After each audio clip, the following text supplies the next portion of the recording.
नमस्कार साथियों, welcome to reach to GK GS. दोस्तों, जैसा कि आप लोगों को मालूम होगा, हम लोग एसएससी एमटीएस में पिछले साल आए हुए प्रश्नों को देख रहे थे।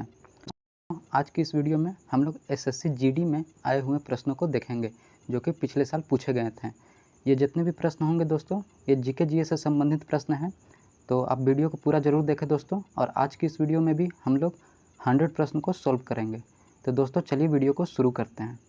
तो दोस्तों, आज का हमारा पहला प्रश्न है, डैश किसी देश या देश के एक सुपरिभाषित भौगोलिक क्षेत्र के सभी व्यक्तियों से संबंधित जनसांख्यिकी, आर्थिक और सामाजिक आंकड़ों को एक विशिष्ट समय पर एकत्र करने, संकलित करने, विश्लेषण करने और प्रसारित करने की संपूर्ण प्रक्रिया है।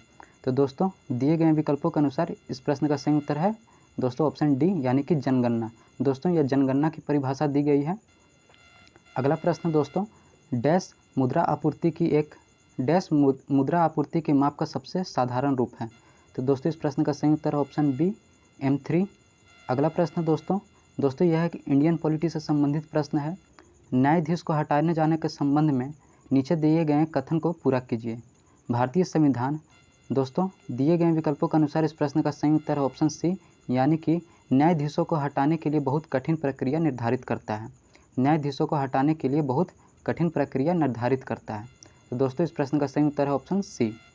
अगला प्रश्न है दोस्तों, जब मेंडलीफ ने अपना कार्य आरंभ किया उस समय कितने तत्व थे। तो दोस्तों, इस प्रश्न का सही उत्तर है ऑप्शन ए, यानी कि 63। अगला प्रश्न है दोस्तों, मई 2023 में किस राज्य के मुख्यमंत्री को भयमुक्त राज्य बनाने के लिए भारत रत्न डॉक्टर अंबेडकर पुरस्कार से सम्मानित किया गया। तो दोस्तों, इस प्रश्न का सही उत्तर है ऑप्शन बी, यानी कि उत्तर प्रदेश के मुख्यमंत्री को। अगला प्रश्न है दोस्तों, 23 मई 2023 को भारतीय प्रतिस्पर्धा आयोग में अध्यक्ष के रूप में किसने पद संभाला। तो दोस्तों, इस प्रश्न का सही उत्तर है ऑप्शन ए, रवनीत कौर ने। अगला प्रश्न दोस्तों, निम्नलिखित में से कौन सी भारतीय संगीतकार सर्वोच्च नागरिक सम्मान भारत रत्न प्राप्त करने वाला या वाली पहली गायक या गायिका हैं। तो दोस्तों, इस प्रश्न का सही उत्तर है ऑप्शन सी, यानी कि MS सुब्बुलक्ष्मी। दोस्तों, ये एक रिपीटेड प्रश्न है और काफ़ी सारे शिफ्टों में पूछा गया प्रश्न है। अगला प्रश्न दोस्तों, सत्यशोधक समाज के संस्थापक कौन थे। तो दोस्तों, जैसा कि आप लोगों को मालूम होगा, इस प्रश्न का सही उत्तर है ऑप्शन सी, ज्योतिराव फूले। अगला प्रश्न दोस्तों, भारतीय उपमहाद्वीप में ज्ञात लेखन की सबसे प्रारंभिक शैली का नाम क्या है। तो दोस्तों, जैसा कि आप लोगों को मालूम है, इस प्रश्न का सही उत्तर है ऑप्शन बी, सिंधु लिपि। दोस्तों, सिंधु लिपि जो है वो भारत की सबसे प्रारंभिक शैली है। अगला प्रश्न दोस्तों, भारत की पहली आर्थिक जनगणना राज्यों या केंद्र शासित प्रदेशों के सहयोग से डैश के दौरान लक्षद्वीप को छोड़कर संपूर्ण देश में आयोजित की गई थी। तो दोस्तों, इस प्रश्न का सही उत्तर है ऑप्शन बी, 1977। अगला प्रश्न दोस्तों, महिला आरक्षण विधेयक 2023 के अनुसार लोकसभा और राज्यसभा में महिलाओं के लिए कितनी सीटें आरक्षित हैं। तो दोस्तों, इस प्रश्न का सही उत्तर है ऑप्शन सी, यानी कि 1/3। 1/3 दोस्तों लोकसभा और राज्यसभा में महिलाओं के लिए सीटें आरक्षित हैं। अगला प्रश्न दोस्तों, वारांश हिंदू त्यौहार दिवाली के समान है जो निम्नलिखित में से किस जनजाति द्वारा मनाया जाता है। तो दोस्तों, इस प्रश्न का सही उत्तर है ऑप्शन ए, वर्ली और कोंकणा। अगला प्रश्न दोस्तों, एथलेटिक्स में IAAF विश्व चैंपियनशिप डैश से पूरी तरह से एक पेशेवर प्रतियोगिता बन गई। तो दोस्तों, इस प्रश्न का सही उत्तर है ऑप्शन ए, 1997 में। अगला प्रश्न दोस्तों, रंगास्वामी कप का संबंध डैश खेल से है। तो दोस्तों, जैसा कि आप लोगों को मालूम है, रंगास्वामी का संबंध हॉकी खेल से है। अगला प्रश्न दोस्तों, पंडित बिरजू महाराज एक भारतीय नर्तक, संगीतकार, गायक और भारत में कथक नृत्य के डैश कालका बिंदादीन घराने के प्रतिपादक थे। तो दोस्तों, जैसा कि आप लोगों को मालूम है, पंडित बिरजू महाराज जो हैं वो लखनऊ घराने से संबंधित हैं। अगला प्रश्न दोस्तों यह भी एक इंडियन पॉलिटी से पूछा गया प्रश्न है। भारतीय संविधान के भाग 4A के अनुसार यदि माता पिता या संरक्षक हैं डैश वर्ष तक की आयु वाले अपनी यथास्थिति बालक या प्रतिपाल्य के लिए शिक्षा का अवसर प्रदान करें। तो दोस्तों, जैसा कि आप लोगों को मालूम है, 6 से 14 वर्ष के आयु के बच्चों के लिए शिक्षा प्रदान करने के लिए आवश्यकता है, जो कि संविधान प्रावधान करता है दोस्तों भाग 4A में। अगला प्रश्न दोस्तों, किस भारतीय नृत्य कलाकार ने 2018 में ओडिसी नृत्य के लिए संगीत नाटक अकादमी पुरस्कार जीता। तो दोस्तों, इस प्रश्न का सही उत्तर ऑप्शन बी, सुरूपा सेन। अगला प्रश्न दोस्तों, 2015 में भारत में योजना आयोग के स्थान पर किस संस्था की स्थापना की गई? तो दोस्तों जैसा कि आप लोगों को मालूम है, योजना आयोग को हटा करके नीति आयोग लाया गया था दोस्तों। तो इस प्रश्न का सही उत्तर है ऑप्शन सी, नीति आयोग। अगला प्रश्न है दोस्तों, open network for digital commerce dash की एक पहल है। तो दोस्तों इस प्रश्न का सही उत्तर है ऑप्शन ए, उद्योग संवर्धन और आंतरिक व्यापार विभाग। हमारा अगला प्रश्न दोस्तों, बैडमिंटन के संबंध में निम्नलिखित में से कौन सा कथन सही है? तो दोस्तों दिए गए विकल्पों के अनुसार इस प्रश्न का सही उत्तर है ऑप्शन डी, यानी कि ना तो एक और ना ही दो। तो दोस्तों ये दोनों विकल्प गलत दिए गए हैं। जैसे बैडमिंटन के खेल की शुरुआत में और जब स्कोर बराबरी पर होता है तो सर्वर बाईं ओर से सर्विस कोर्ट से सर्व करता है। दोस्तों ये कथन गलत है। सर्वर और रिसीवर हमेशा विपरीत सर्विस कोर्ट में लेकिन एक ही तरफ खड़े होते हैं। दोस्तों ये भी कथन गलत है। तो इस प्रकार इस प्रश्न का सही उत्तर है ऑप्शन डी, यानी कि ना तो एक और ना ही दो। तो चलिए दोस्तों वीडियो को कंटिन्यू करते हैं और अगले शिफ्टों में पूछे गए प्रश्नों को भी देखते हैं। तो अगला प्रश्न दोस्तों, सरकार को सलाह देने के लिए नीति आयोग नामक एक डैश की स्थापना की गई थी। तो दोस्तों इस प्रश्न का सही उत्तर है ऑप्शन सी, नीति विचारक समूह की स्थापना। अगला प्रश्न दोस्तों, संगीत नाटक अकादमी संगीत, नृत्य और नाटक के लिए भारत की राष्ट्रीय अकादमी है। इसे 1952 में तत्कालीन डैश भारत सरकार के एक प्रस्ताव द्वारा बनाया गया था, जिसके पहले अध्यक्ष डॉक्टर पी.वी. राज मन्नार थे। तो दोस्तों इस प्रश्न का सही उत्तर है ऑप्शन सी, शिक्षा मंत्रालय के द्वारा। अगला प्रश्न दोस्तों, जून 2023 में डैश ने महिला उद्यमियों को सशक्त बनाने की दिशा में डे नल्म के साथ साझेदारी की। तो दोस्तों इस प्रश्न का सही उत्तर है ऑप्शन ए, UNDP। अगला प्रश्न दोस्तों यह है कि इंडियन पॉलिटी से संबंधित प्रश्न है। भारत में अनुच्छेद 333 के उपबंधों के अधीन रहते हुए प्रत्येक राज्य की विधानसभा डैश से अधिक सदस्यों से मिलकर बनेगी। तो दोस्तों इस प्रश्न का सही उत्तर है ऑप्शन बी, यानी कि 500। अगला प्रश्न दोस्तों, हर वर्ष अगस्त के दूसरे शनिवार को अलापुजा के पास आयोजित की जाने वाली नेहरू ट्रॉफी प्रतियोगिता डैश श्रेणी में सबसे अधिक प्रतिस्पर्धी और लोकप्रिय है। तो दोस्तों इस प्रश्न का सही उत्तर है ऑप्शन डी, नौका दौड़। अगला प्रश्न दोस्तों, निम्नलिखित में से किस शब्द का संबंध क्रिकेट से नहीं है? तो दोस्तों दिए गए विकल्पों के अनुसार इन दोनों कथन का संबंध क्रिकेट से नहीं है। दोस्तों ईगल और बास्केट ये दोनों का संबंध क्रिकेट से नहीं है दोस्तों। तो इस प्रकार इस प्रश्न का सही उत्तर है ऑप्शन डी, 1 और 2 दोनों। अगला प्रश्न दोस्तों, ध्वनि की प्रबलता किस इकाई में मापी जाती है? तो दोस्तों जैसा कि आप लोगों को मालूम है, इसे डेसिबल में मापा जाता है दोस्तों, जिसे हम डीबी से डिनोट करते हैं। अगला प्रश्न दोस्तों, सुप्रीम कोर्ट के किस पूर्व न्यायाधीश को आंध्र प्रदेश के राज्यपाल के रूप में नियुक्त किया गया है? तो दोस्तों इस प्रश्न का सही उत्तर है option C, S Abdul Nazeer को। अगला प्रश्न दोस्तों, जनगणना 2011 के अनुसार निम्नलिखित में से किस राज्य में महिला साक्षरता दर सबसे अधिक है? तो दोस्तों जैसा कि आप लोगों को मालूम है, इस प्रश्न का सही उत्तर है ऑप्शन सी, केरल राज्य दोस्तों। अगला प्रश्न दोस्तों, अमृतसर की संधि किस वर्ष हस्ताक्षर किए गए थे? तो दोस्तों इस प्रश्न का सही उत्तर है 1809 ईस्वी में। अगला प्रश्न दोस्तों, भारत सरकार द्वारा आयोजित सामाजिक, आर्थिक और जाति जनगणना 2011 के अभाव को मापने के लिए निम्नलिखित में से कौन सा एक मानदंड नहीं है? तो दोस्तों दिए गए विकल्पों के अनुसार इस प्रश्न का सही उत्तर है ऑप्शन डी, ऐसे परिवार जिनमें 1559 वर्ग की आयु वर्ग की कोई वयस्क महिला नहीं है। अगला प्रश्न दोस्तों, संविधान सभा ने डैश को भारत का संविधान को अपनाया। तो दोस्तों जैसा कि आप लोगों को मालूम है, इस प्रश्न का सही उत्तर है ऑप्शन सी, 26 नवंबर 1949 को दोस्तों 26 नवंबर 1949 को भारत का संविधान अपनाया गया था। अगला प्रश्न दोस्तों, पन्नालाल घोष निम्नलिखित में से किस वाद्य यंत्र के लिए प्रसिद्ध हैं? तो दोस्तों इस प्रश्न का सही उत्तर है ऑप्शन सी, बांसुरी के लिए। अगला प्रश्न दोस्तों, भारत के निम्नलिखित में से किस राज्य में बोनालू पर्व मनाया जाता है? तो दोस्तों इस प्रश्न का सही उत्तर है ऑप्शन डी, तेलंगाना राज्य में दोस्तों। अगला प्रश्न दोस्तों, भारतीय खिलाड़ी लिएंडर पेस कौन सा खेल खेलते हैं? तो दोस्तों जैसा कि आप लोगों को मालूम है, लिएंडर पेस का संबंध टेनिस से है दोस्तों, तो लॉन टेनिस इस प्रश्न का सही उत्तर है। अगला प्रश्न दोस्तों, स्वतंत्रता के बाद भारत ने प्रथम प्रधानमंत्री जवाहरलाल नेहरू के डैश के प्रभाव में 1951 में पहली पंचवर्षीय योजना लॉन्च की। तो दोस्तों इस प्रश्न का सही उत्तर है दिए गए विकल्पों के अनुसार ऑप्शन ए, समाजवादी।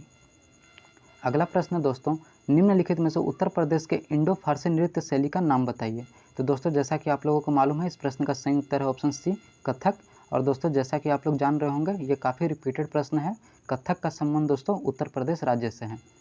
अगला प्रश्न है दोस्तों, निम्नलिखित में से कौन सा भारतीय रिजर्व बैंक का कार्य है? तो दोस्तों दिए गए विकल्पों के अनुसार इस प्रश्न का सही उत्तर है ऑप्शन सी, यानी कि 1 और 2 दोनों। यानी कि मुद्रा जारी करना दोस्तों ये आरबीआई का काम है, और आखिरी कर्जदाता ये भी दोस्तों आरबीआई का काम है। तो इस प्रकार इस प्रश्न का सही उत्तर है ऑप्शन सी, 1 और 2 दोनों। अगला प्रश्न दोस्तों, भारत के दूसरे चीफ ऑफ डिफेंस स्टाफ यानी कि सीडीएस के रूप में निम्नलिखित में से किसे नियुक्त किया गया है? तो दोस्तों इस प्रश्न का सही उत्तर है option D, lieutenant general Anil Chauhan ji को दोस्तों। और अगला प्रश्न दोस्तों, प्रसिद्ध पुस्तक अर्थशास्त्र हमें बताती है कि मौर्य काल के दौरान उत्तर पश्चिम कंबलों और डैश अपने सोने और कीमती पत्थरों के लिए महत्वपूर्ण था। तो दोस्तों इस प्रश्न का सही उत्तर है ऑप्शन बी, यानी कि दक्षिण भारत। प्रसिद्ध पुस्तक अर्थशास्त्र हमें बताती है कि मौर्य काल के दौरान उत्तर पश्चिम कंबलों और दक्षिण भारत अपने सोने और कीमती पत्थरों के लिए महत्वपूर्ण था। चलिए दोस्तों वीडियो को कंटिन्यू रखते हैं और अगले शिफ्टों में पूछे गए प्रश्नों को देखते हैं। तो दोस्तों हमारा अगला प्रश्न है, इंटरनेशनल शूटिंग स्पोर्ट फेडरेशन विश्व कप 2022 कहाँ आयोजित किया गया था? तो दोस्तों इस प्रश्न का सही उत्तर है ऑप्शन बी, काहिरा, जो कि मिस्र में है। अगला प्रश्न दोस्तों, मेजबान राज्य के कितने शहरों ने राष्ट्रीय खेल 2023 की मेजबानी की? तो दोस्तों इस प्रश्न का सही उत्तर है ऑप्शन बी, 5। अगला प्रश्न दोस्तों, मूल्यह्रास के संबंध में निम्नलिखित में से कौन सा कथन सही है? तो दोस्तों दिए गए विकल्पों के अनुसार ये दोनों कथन सही हैं। तो चलिए दोस्तों कथनों को पढ़ते हैं। अचल संपत्तियों के उसके उपयोगी जीवन के दौरान घिसावट के कारण उसके मूल्य में होने वाली हानि को मूल्यह्रास कहा जाता है। दोस्तों ये कथन सही है। मूल्यह्रास में अप्रत्याशित या अचानक विनाश को शामिल नहीं किया जाता है। दोस्तों यह भी कथन सही है। तो दोस्तों इस प्रकार इस प्रश्न का सही उत्तर है ऑप्शन बी, यानी कि 1 और 2 दोनों। अगला प्रश्न दोस्तों, लिएंडर पेस का संबंध डैश से है? दोस्तों जैसा कि आप लोग को मालूम है यह एक रिपीटेड प्रश्न है और इससे पिछले वाले शिफ्टों में भी पूछा गया प्रश्न है। तो दोस्तों इस प्रश्न का सही उत्तर है ऑप्शन डी, लॉन टेनिस। अगला प्रश्न दोस्तों, गांधी इरविन समझौते पर किस वर्ष हस्ताक्षर किए थे? तो दोस्तों इस प्रश्न का सही उत्तर है ऑप्शन डी, यानी कि 1931 ईस्वी में दोस्तों।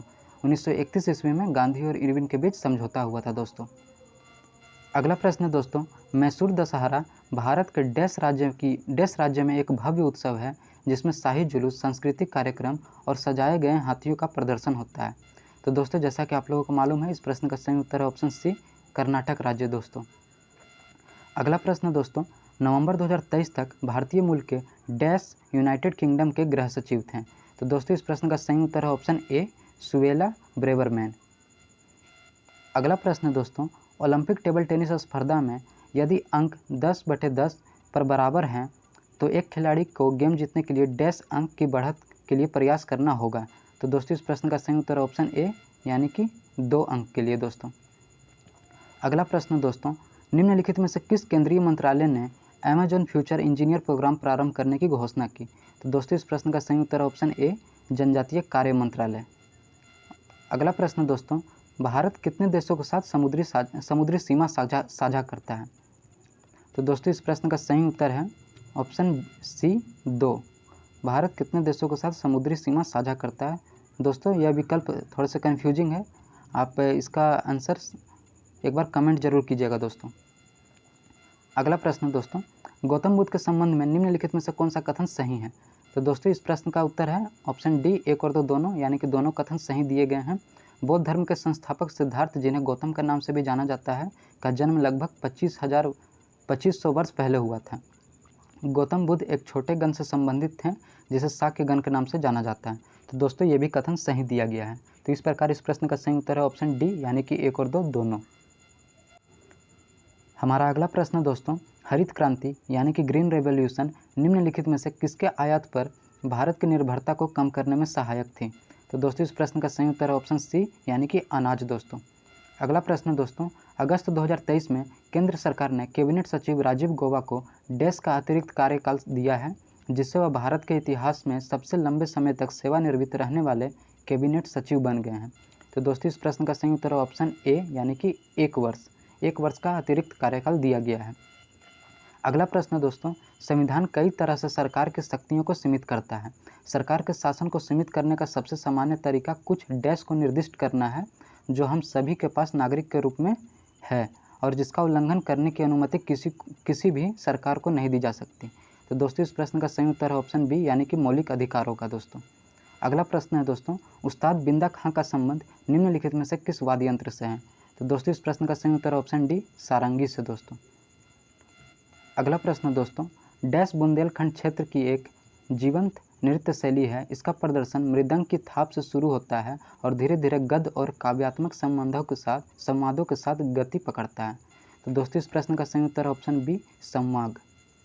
अगला प्रश्न दोस्तों, भारत के निम्नलिखित में से किस पंचवर्षीय योजना के अंत में देश में 5 IIT स्थापित किए गए? दोस्तों ये काफ़ी इंपॉर्टेंट प्रश्न है। इस प्रश्न का सही उत्तर है ऑप्शन सी यानी कि पहली पंचवर्षीय योजना में। दोस्तों अगला प्रश्न दोस्तों, ध्वनि प्रदूषण को किस इकाई में मापा जाता है?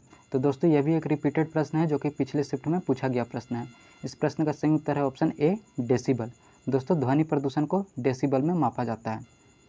अगला प्रश्न दोस्तों, भारत की 2011 की जनगणना के अनुसार निम्नलिखित में से किस राज्य या केंद्र शासित प्रदेश में पुरुष साक्षरता दर सबसे अधिक है?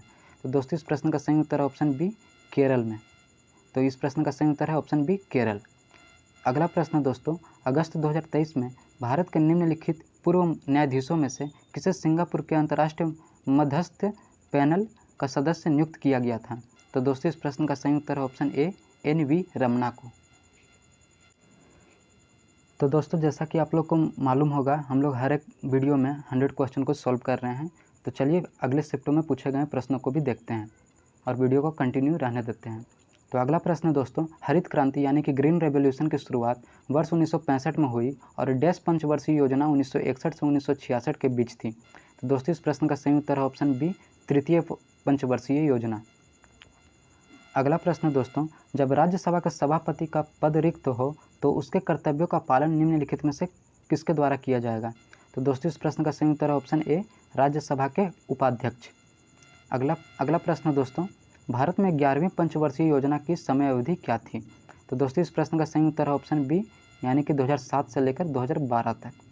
अगला प्रश्न दोस्तों, किस भारतीय नृत्य कलाकार ने छऊ नृत्य के लिए 2018 में संगीत नाटक अकादमी पुरस्कार जीता? तो दोस्तों इस प्रश्न का सही उत्तर है ऑप्शन ए तपन कुमार पटनायक। अगला प्रश्न दोस्तों, हॉर्नबिल उत्सव में निम्नलिखित में से कौन सी मूल जनजातियां अपनी संस्कृति और परंपराओं का प्रदर्शन करती है? तो दोस्तों इस प्रश्न का सही उत्तर है ऑप्शन सी नागा। दोस्तों नागा जनजातियां हॉर्नबिल उत्सव से संबंधित हैं। अगला प्रश्न दोस्तों, भारत को उत्तर पश्चिम में निम्नलिखित में से किस देश की सीमा लगती है? तो दोस्तों जैसा कि आप लोगों को मालूम है, उत्तर पश्चिम में अफगानिस्तान और पाकिस्तान से भारत की सीमा लगती है। अगला प्रश्न दोस्तों, 2011 की जनगणना के अनुसार निम्नलिखित में से कौन सा भारत का सबसे कम आबादी वाला राज्य है? तो दोस्तों इस प्रश्न का सही उत्तर है ऑप्शन डी यानी कि सिक्किम राज्य। अगला प्रश्न दोस्तों, जून 2023 में निम्नलिखित में से किसे स्पिनोजा पुरस्कार, जिसे कभी कभी डच नोबेल पुरस्कार भी कहा जाता है, से सम्मानित किया गया है? तो दोस्तों इस प्रश्न का सही उत्तर है ऑप्शन ए जोइता गुप्ता जी को। अगला प्रश्न दोस्तों, भारत में किस धर्म की जनसंख्या बहुसंख्यक है? तो दोस्तों इस प्रश्न का सही उत्तर है ऑप्शन सी हिंदू धर्म की। दोस्तों अगला प्रश्न दोस्तों, 2023 में कृषि और किसान कल्याण मंत्रालय ने एक PM किसान artificial intelligence chatbot dash launch किया है, जो किसानों को PM किसान योजना से संबंधित उनकी शिकायतों के लिए एक ही जगह पर समाधान प्रदान करेगा। तो दोस्तों इस प्रश्न का सही उत्तर है ऑप्शन सी किसान ई मित्र का। अगला प्रश्न दोस्तों, किसी भी टेनिस खेल में यदि दोनों खिलाड़ी एक खेल में 3-3 अंक जीतते हैं, अर्थात स्कोर 40-40 है, तो इसे डैश कहा जाता है। तो दोस्तों इस प्रश्न का सही उत्तर है ऑप्शन ए ड्यूस। अगला प्रश्न दोस्तों, निम्नलिखित में से कौन सा मौर्यकालीन शिलालेख वर्तमान में भारत में स्थित नहीं है? तो दोस्तों इस प्रश्न का सही उत्तर है ऑप्शन ए कंधार। अगला प्रश्न दोस्तों, भारतीय संविधान के निम्नलिखित में से कौन सा भाग का संबंध राज्य के नीति निर्देशक तत्वों से है?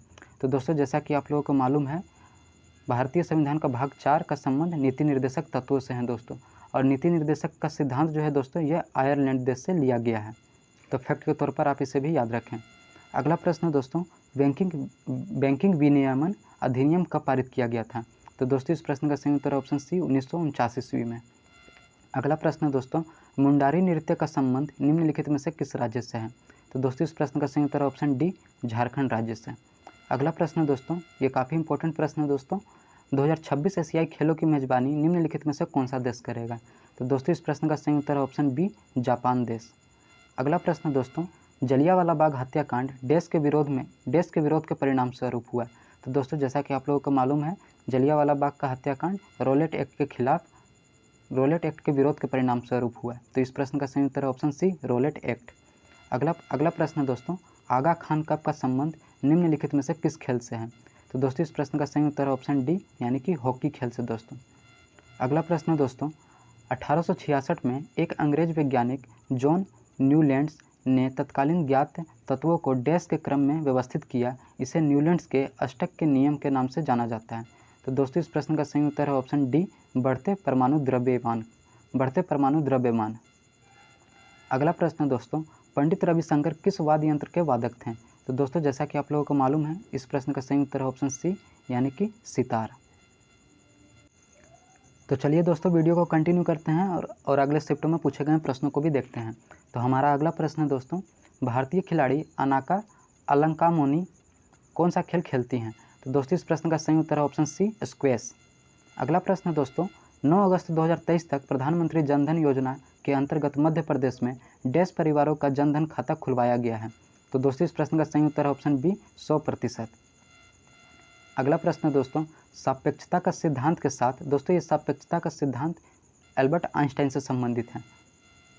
तो दोस्तों इस प्रकार इस प्रश्न का सही उत्तर है ऑप्शन बी, अल्बर्ट आइंस्टाइन। चलिए दोस्तों एक बार क्वेश्चन को पूरा पढ़ लेते हैं। सापेक्षता के सिद्धांत के साथ डैश ने भौतिकी के परिदृश्य को बदल दिया। इस सिद्धांत ने क्वांटम यांत्रिकी के सिद्धांत को डिजाइन करने में प्रमुख योगदान दिया। तो दोस्तों यह अल्बर्ट आइंस्टाइन द्वारा प्रतिपादित था। अगला प्रश्न दोस्तों यह फिर से एक इंडियन पॉलिटी से संबंधित प्रश्न है। भारतीय संविधान के निम्नलिखित में से किस अनुच्छेद में यह उल्लिखित किया गया है कि किसी अपराध के लिए अभियुक्त किसी भी व्यक्ति को स्वयं अपने विरुद्ध साक्षी होने के लिए बाध्य नहीं किया जाएगा। तो दोस्तों इस प्रश्न का सही उत्तर है ऑप्शन ए, अनुच्छेद 20 में दोस्तों। अगला प्रश्न दोस्तों, हरित क्रांति यानी कि ग्रीन रेवोल्यूशन को डैश भी कहा जाता है। तो दोस्तों इस प्रश्न का सही उत्तर है ऑप्शन डी, यानी कि कृषि क्रांति। अगला प्रश्न दोस्तों, लावणी नृत्य शैली का संबंध निम्नलिखित में से किस राज्य से है। तो दोस्तों इस प्रश्न का सही उत्तर है ऑप्शन बी, महाराष्ट्र राज्य से। अगला प्रश्न दोस्तों, भारत में किसानों पर हरित क्रांति के प्रभाव के बारे में निम्नलिखित कथन को पढ़िए और सही या गलत कथनों की पहचान कीजिए। तो दोस्तों दिए गए विकल्पों में से ना तो ए और ना ही बी। तो चलिए दोस्तों एक बार कथनों को पढ़ लेते हैं। हरित क्रांति की शुरुआत से किसानों को अपने आय का स्तर बढ़ाने में मदद मिली। तो दोस्तों ये एक सही कथन है, लेकिन दोस्तों हमें यहाँ गलत कथन चुनना है। कृषि उत्पादकता में सुधार हेतु किसानों द्वारा अपनी अधिशेष आय का पुनः निवेश किया गया। दोस्तों ये भी एक सही कथन है, लेकिन हमें गलत कथनों की पहचान करना है। तो दोस्तों इस प्रकार इस प्रश्न का सही उत्तर है ऑप्शन सी, यानी कि ना तो ए और ना ही बी। हमारा अगला प्रश्न दोस्तों, 2011 की जनगणना के अनुसार निम्नलिखित में से किस राज्य में महिला साक्षरता दर सबसे कम है। तो दोस्तों इस प्रश्न का सही उत्तर है दिए गए विकल्पों के अनुसार ऑप्शन डी, यानी कि राजस्थान राज्य में दोस्तों। अगला प्रश्न दोस्तों, भारतीय संविधान का निम्नलिखित में से कौन सा अनुच्छेद भारत के वित्त आयोग से संबंधित है। तो दोस्तों ये काफ़ी इंपॉर्टेंट प्रश्न है। इस प्रश्न का सही उत्तर है ऑप्शन सी, यानी कि अनुच्छेद 280।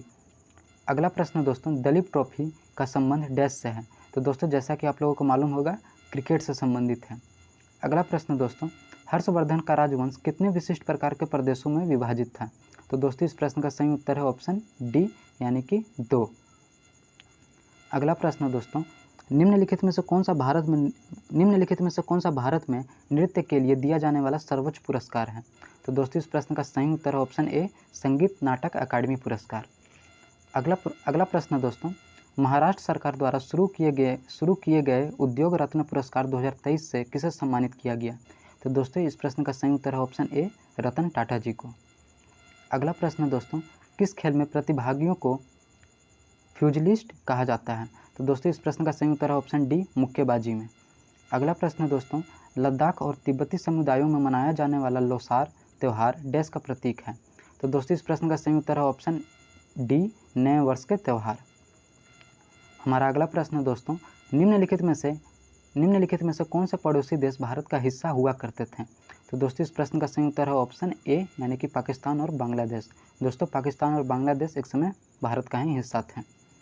अगला प्रश्न दोस्तों, किस राज्य के मुख्यमंत्री ने राज्य की महिलाओं को सशक्त बनाने के लक्ष्य के साथ कलेगनार मगलीर, उरीमाई, थोगई, थिट्टम पहल की शुरुआत की है? तो दोस्तों इस प्रश्न का सही उत्तर है ऑप्शन बी, तमिलनाडु सरकार ने, तमिलनाडु राज्य की सरकार ने। अगला प्रश्न दोस्तों, टेलीफोन सेवाओं, स्टॉक ब्रोकरों, स्वास्थ्य क्लबों, ब्यूटी पार्लरों, ड्राई क्लीनिंग सर्विस आदि जैसी सेवाओं पर लगने वाला एक कर, सेवा कर डैश में पेश किया जाता है, डैश में पेश किया गया था? तो दोस्तों इस प्रश्न का सही उत्तर है ऑप्शन ए, यानी कि 1994 से 1995 के बीच में। अगला प्रश्न है दोस्तों, उस्ताद बिस्मिल्लाह खान डैश के एक प्रसिद्ध प्रतिपादक हैं? तो दोस्तों जैसा कि आप लोगों को मालूम है, उस्ताद बिस्मिल्लाह खान का संबंध शहनाई से है। और आज का हमारा अंतिम प्रश्न है दोस्तों, सरोजिनी नायडू ने वर्ष डैश में भारतीय राष्ट्रीय कांग्रेस के अध्यक्ष के रूप में कार्य किया? तो दोस्तों जैसा कि आप लोगों को मालूम होगा, ये भारत की प्रथम भारतीय महिला थी जो भारतीय राष्ट्रीय कांग्रेस के अध्यक्ष के रूप में काम की थी 1925 ईस्वी में। तो इस प्रश्न का सही उत्तर है दोस्तों ऑप्शन ए, 1925।